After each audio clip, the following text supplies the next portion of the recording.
Quel que soit le rôle et l'importance de la résistance dans le pays, elle est peu de choses au regard des accords stratégiques conclus entre les Alliés pour se partager l'Europe. Si Churchill et Roosevelt laissent la Pologne sous influence soviétique, en octobre 1944, dans un accord informel, Staline, en retour, laisse la Grèce à Churchill. En Grèce, les résistants communistes de l'EAM, avec leur armée populaire de libération nationale, sont devenus majoritaires sur le terrain. Ils ont libéré des régions entières du territoire où ils ont réorganisé l'administration. Au fur et à mesure que le temps passait, et lorsque nous nous rapprochions de la libération, à ce moment-là, il y a un gouvernement local qui a été créé. Un gouvernement qui s'est créé, et la base de ce gouvernement, c'est ce que l'on a appelé la PEA, c'est-à-dire le Conseil national des régions libérées. Et c'était l'auto-administration pour toute la région. Là où il y avait des villages, là où il y avait une ville, il y avait ce type de conseil. Comme aujourd'hui, nous pouvons élire les conseils municipaux sur ce modèle-là. Et c'était la première fois dans l'histoire grecque, que les femmes participaient au vote. Les femmes votaient et elles avaient même des revendications. Et cette région libérée était une organisation exemplaire, je dois dire. Et nous rêvions que tout le pays soit organisé de cette façon. Nous avions appliqué dans la Grèce libre, pas ici à Athènes, mais à la montagne, dans les plaines, à Karditsa par exemple. Karditsa est située sur une plaine. Nous avions appliqué un régime qui était réellement socialiste.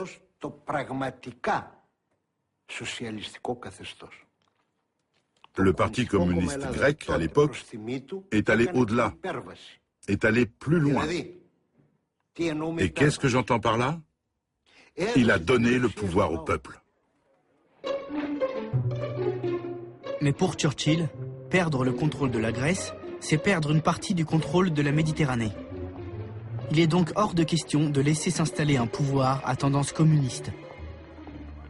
Il veut le retour du roi. Je pensais qu'il y avait très peu de personnes en Grèce qui voulaient le retour du roi.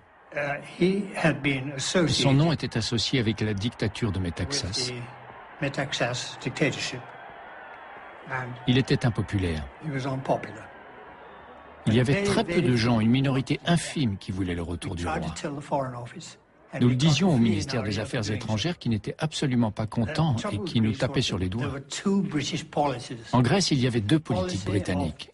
La politique du SOI, qui était de mettre le feu à l'Europe et de mener des actions de sabotage et de guérilla.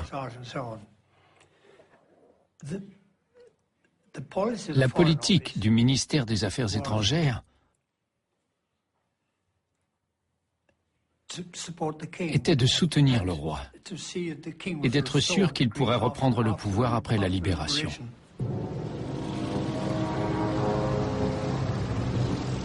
Le 12 octobre 1944, les Allemands évacuent Athènes. 2 jours plus tard, les troupes britanniques débarquent dans la capitale. Et les Athéniens, communistes compris, les accueillent en libérateurs.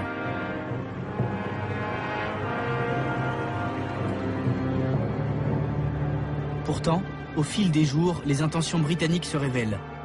Churchill veut désarmer les résistants de l'EAM et pour obtenir le retour du roi, il est prêt à utiliser la force.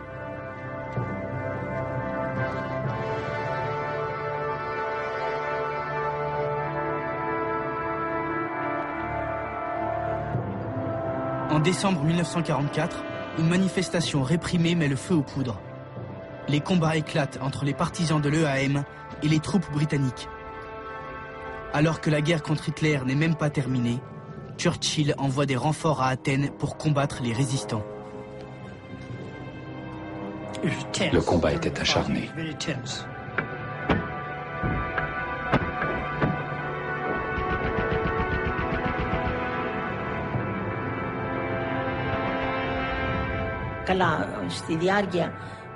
Pendant la durée de la bataille d'Athènes, il y avait des avions anglais qui descendaient si bas, et on ne sait pas comment on s'en est sorti d'ailleurs,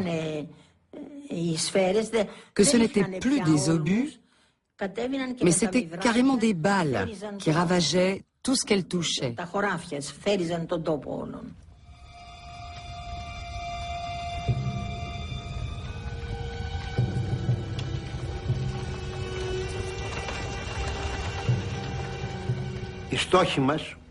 Nos objectifs, communs à toutes les organisations de la résistance, je dis bien à toutes, étaient la liberté du pays, l'indépendance de la patrie, la démocratie et la justice sociale. Personne ne peut le réfuter.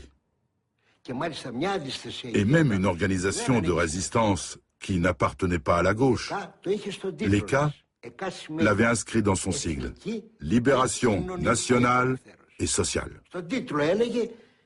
Libération nationale et sociale. Ça, c'était les 4 objectifs en Grèce. Le premier a été atteint. Nous avons libéré la Grèce. Si les Anglais estiment qu'ils ont libéré une partie du pays, très bien. Qu'ils viennent me le dire. Et je leur décernerai une médaille. Mais ça n'a pas été le cas. Ils sont venus après. Ils sont venus après pour que l'on soit soumis à eux. Nous, on a été accusés de vouloir prendre le pouvoir. Mais nous avions déjà le pouvoir entre nos mains. Nous avions le pouvoir et nous l'avons transféré. Et c'était ça notre erreur. En janvier 1945, comprenant l'abandon de Staline, la résistance communiste se résout à signer les accords de Varkitza. En échange de la promesse d'élections libres, les résistants rendent les armes aux Britanniques. Comme en Pologne, mais à l'autre versant de l'échiquier politique, le mouvement résistant qui s'était battu avec le plus de force contre l'occupant voit certains de ses combattants emprisonnés. Moi, quand j'ai rendu mon arme, je pleurais. Une terrible injustice. Alors que nous étions vainqueurs, brusquement nous nous sommes retrouvés à nouveau persécutés. Mais d'autres, refusant le diktat britannique, reprendront le maquis. Et la guerre civile éclatera en Grèce dès 1946.